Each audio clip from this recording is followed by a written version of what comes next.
Famous কিছু রেসিপির মধ্যে একটা উল্লেখযোগ্য রেসিপি হচ্ছে চিংড়ির মালাইকারি। গলদা চিংড়ি ছাড়া যে চিংড়ির মালাইকারি হয় না এমন কোনো কথা নেই। আজকে আমি দেখাবো একদম নর্মাল চিংড়ি মাছ দিয়েও কত মজা করে চিংড়ির মালাইকারি বানানো যায়। আসসালামু আলাইকুম, welcome back to my channel. আরও একটি রেসিপিতে আপনাদেরকে স্বাগত। সঙ্গে তো থাকছে অনেকগুলো ইম্পর্টেন্ট টিপস, তাই আশা করি পুরো ভিডিও জুড়ে আমার সঙ্গেই থাকবেন। আর যারা এখনও আমার চ্যানেলটি সাবস্ক্রাইব এবং ফলো করেন নাই, ভিডিওটা ভালো লেগে থাকলে অবশ্যই সাবস্ক্রাইব এবং ফলো করে দিবেন। এখানে আমি দিয়ে দিয়েছি আধা কাপ পরিমাণ সরিষার তেল। চিংড়ির মালাইকারির ক্ষেত্রে অবশ্যই চেষ্টা করবেন সরিষার তেল ব্যবহার করতে। তেলটাকে প্রথমে ভালো করে গরম করে নিব। প্রথমে চিংড়ি মাছগুলোকে হালকা ভেজে নিব। আর এখানে আমি কিন্তু নর্মাল চিংড়ি মাছ ব্যবহার করতেছি চিংড়ি মালাইকারির জন্য। এখানে 400 গ্রাম চিংড়ি মাছ রয়েছে। এবার চিংড়ি মাছগুলোকে হালকা ভেজে নেওয়ার পরে দিয়ে দিব অন্যান্য সব মশলা।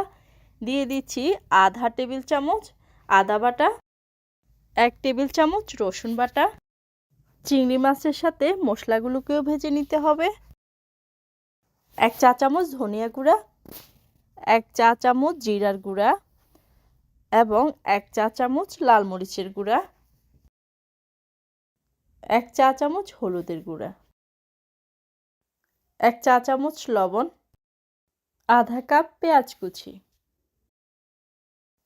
এখন পেঁয়াজ সহ মশলাগুলোকে ভালো করে কষিয়ে নিতে হবে। কষানোর জন্য আমি আলাদা করে পানি দিব না। দিয়ে দিব 1টি তেজপাতা, 2টি দারুচিনি। মশলাগুলোকে কিছুক্ষণ কষিয়ে নেওয়ার পরে এবার দিয়ে দিব ব্লেন্ড করা নারিকেল, যেটি ছাড়া চিংড়ির মালাইকারি কখনো হবে না। অবশ্যই এটা কোনোভাবে আপনারা স্কিপ করতে যাবেন না, কারণ পারফেক্ট চিংড়ির মালাইকারি খেতে চাইলে অবশ্যই নারিকেলটা দিতেই হবে। এখন দেখতে অনেকটা সাদা সাদা লাগতেছে, একটু পরে দেখবেন জাল হয়ে গেলে কালারটা একদম পরিবর্তন হয়ে খুব সুন্দর একটা কালার চলে আসবে। এখন দিয়ে দিব কিছু কাঁচামরিচ। কাঁচামরিচগুলোকে আমি মাঝখান দিয়ে ফালি করে নিয়েছি। এবার এগুলো দিয়ে আরও 10 মিনিট জাল করে নিব। দেখুন কালারটা খুব সুন্দর পরিবর্তন হয়ে এসেছে। আর এটা কিন্তু কিছুক্ষণ পরপর নেড়ে দিতে হবে, না হলে কিন্তু নিচে দিয়ে মশলা লেগে যেতে পারে। নামানোর আগে দিয়ে দিব একটু ধনিয়া পাতা কুচি।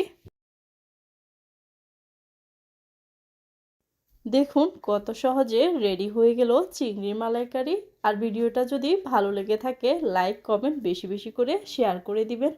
আসতেছি আরেকটি নতুন রেসিপি নিয়ে। ততদিন পর্যন্ত সবাই ভালো থাকবেন, সুস্থ থাকবেন, নিরাপদে থাকবেন। আল্লাহ হাফেজ।